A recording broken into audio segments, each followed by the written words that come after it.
ഓലത്തുമ്പത്തേരുന്നോയലാടും ചെല്ലപ്പൈങ്കിളി എന്റെ ബാലഗോപാലനെ എണ്ണതിപ്പിക്കുമ്പോ പാടടി വെള്ളം കോരിക്കോളപ്പിച്ച് കിന്നരിച്ചോ കൂലിപ്പണി രാജൻ, കൂലിപ്പണി രാജൻ, രാജൻ കൂലിപ്പണി, കൂലിപ്പണി രാജൻ. ഉത്തരവാദിത്തത്തോടുകൂടി പണി സൈറ്റിൽ നല്ലതരം പണികൾ ചെയ്തു കൊടുക്കുന്ന ഏക വ്യക്തി കൂലിപ്പണി രാജൻ, രാജൻ കൂലിപ്പണി. വാനം തോണ്ടൽ, വാനം മൂടൽ. ഞാൻ ഇവിടെ ഇരുന്നോളാം. ഇതല്ലാതെ വൃത്തിയുള്ള ഒരു സ്ഥലമുണ്ടോ ഈ വീട്ടില്? പൊടിയും ചാണകവും അരച്ചിട്ട് വയ്യ. ഇവിടത്തെ കാര്യങ്ങളൊക്കെ ഞാൻ നേരത്തെ പറഞ്ഞിട്ടുള്ളതല്ലേ. കൃഷിക്കാരുടെ രാവിലെ മുതൽ അന്തിയാവുന്നത് വരെ ഈ വീടിനുള്ളിൽ എന്ത് ജോലി എടുത്താലും അതിനൊരു വിലയില്ല. അലക്കിയും തേച്ചും വെച്ചും വിളമ്പിയും ബാക്കിയുള്ളവർ ഇവിടെ കിടന്ന് കഷ്ടപ്പെടുന്നത് ഒന്നും ഒരു ജോലിയല്ല. അതിന് കണക്കില്ല, ശമ്പളമില്ല. അതൊക്കെ കുടുംബത്തെ പെണ്ണുങ്ങളുടെ കടമ. എന്നിട്ട് എപ്പോഴെങ്കിലും ഒരു നല്ല വാക്ക്, എന്ത് ചെയ്താലും കുറ്റം മാത്രം പറയണത് കേട്ട് അടുത്തു. റോസിക്കന്റെ സ്വഭാവവും പ്രവർത്തികളും ഇഷ്ടപ്പെടുന്നില്ലെങ്കിൽ ഈ വീട്ടിൽ നിന്ന് റോസ് എങ്ങോട്ടെങ്കിലും പൊക്കോളൂ. എന്നോടിങ്ങനെ പോരെടുക്കാൻ എന്ത് തെറ്റ് ഞാൻ ചെയ്തത്? അതെങ്ങനെയാ? ഞാനൊരു അനാഥയാണല്ലോ, ആർക്ക് വേണേലും എന്നിട്ട് തട്ടി കളിക്കാം. ഇനി എന്നെ കുത്തുവാക്കുറത് റോസ് ദ്രോഹിക്കുകയാണെങ്കിൽ എല്ലാത്തിനും കാരണക്കാരി റോസി അത് ഞാൻ എഴുതി വെച്ചിട്ട് ഞാൻ വല്ല കടുകയും ചെയ്യും. നോക്കി എവിടെയോ നിന്നെ കണ്ടല്ലോ. ഏയ് എന്നെയോ? ആ, ഞാൻ പുറത്തിറങ്ങാറില്ല.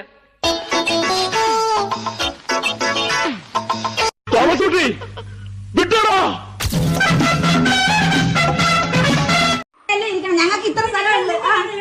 ഞങ്ങളെ നടയിലല്ലേ ഇരിക്കണം. പിന്നെ എന്റെ മണ്ണിന്റെ നടയോ നടി?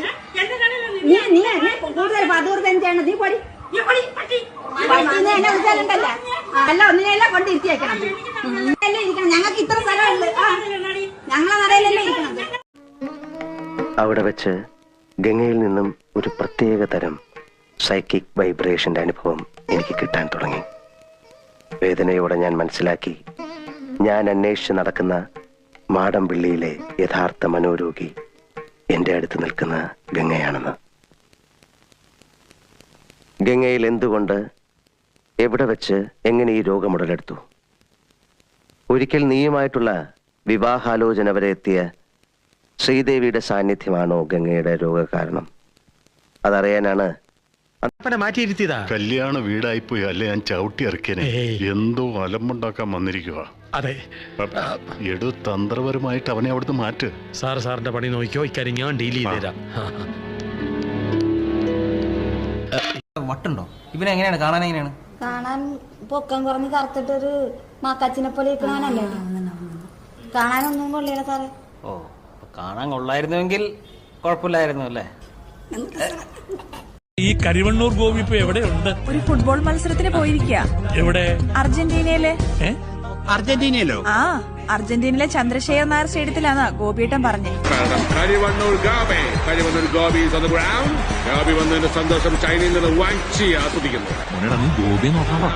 എനിക്ക് വേണ്ടിയാവണം. നീ ടെൻഷൻ അടിക്കണ്ട, നീ റൊണാൾഡോനെ മാർക്ക് ചെയ്താൽ മതി. ഗോളൊക്കെ അടിച്ചോളാം. ലെഫ്റ്റിലേക്ക് ഉപയോഗിക്കുക.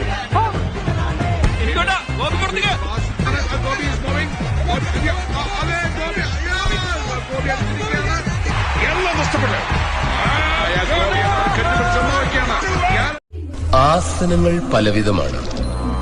മയൂരാസനം, കുക്കുടാസനം, ശവാസനം, ശൃംഗകേളി ആസനം. ഇനി എല്ലാവർക്കും ഉറങ്ങാണോ? അല്ല, കുളിക്കുക. എന്താ പറഞ്ഞ? ഇനി എന്താ? അത്താഴം കഴിക്കാൻ വിളിക്കാൻ വന്നതാ. വേണ്ട. ബുൾസൈ ഉണ്ടാക്കിയിട്ടുണ്ട്. ആണാ? ആനമൊട്ട ബുൾസൈയാണോ? സോറി. കല്യാണ കാര്യത്തിൽ നീ ഇങ്ങനെ ഒരു ഉഴപ്പ് കാണിക്കരുത്. എന്റെ കാലം കഴിഞ്ഞാൽ നിനക്ക് പിന്നെ ആരും ഉണ്ടാകുകയല്ല. ഉഴപ്പോ? ഞാനോ? കർത്താവ് പൊറുക്കുകയല്ല. പറ്റിയൊരെണ്ണത്തിന് കിട്ടിയത് ഇപ്പൊ കിട്ടും. അതാവസ്ഥ. ഈ കരിവണ്ണൂർ ഗോപി ഇപ്പൊ എവിടെയുണ്ട്? ഒരു ഫുട്ബോൾ മത്സരത്തിന് പോയിരിക്കുക. എവിടെ? അർജന്റീനയിലെ. അർജന്റീനയിലോ? ആ, അർജന്റീനയിലെ ചന്ദ്രശേഖർ നായർ സ്റ്റേഡിയത്തിലാണ് ഗോപിയേട്ടൻ പറഞ്ഞേ. കരിവണ്ണൂർ ഗോപി വന്നതിന്റെ സന്തോഷം ചൈനയിൽ നിന്ന് വാങ്ങിച്ച് ആസ്വദിക്കുന്നു. എനിക്ക് വേണ്ടിയാവണം. നീ ടെൻഷൻ അടിക്കണ്ട, നീ റൊണാൾഡോനെ മാർക്ക് ചെയ്താൽ മതി ഗോളൊക്കെ ഞാൻ അടിച്ചോളാം ആ ലെഫ്റ്റ് ലെഗ് ഉപയോഗിക്ക്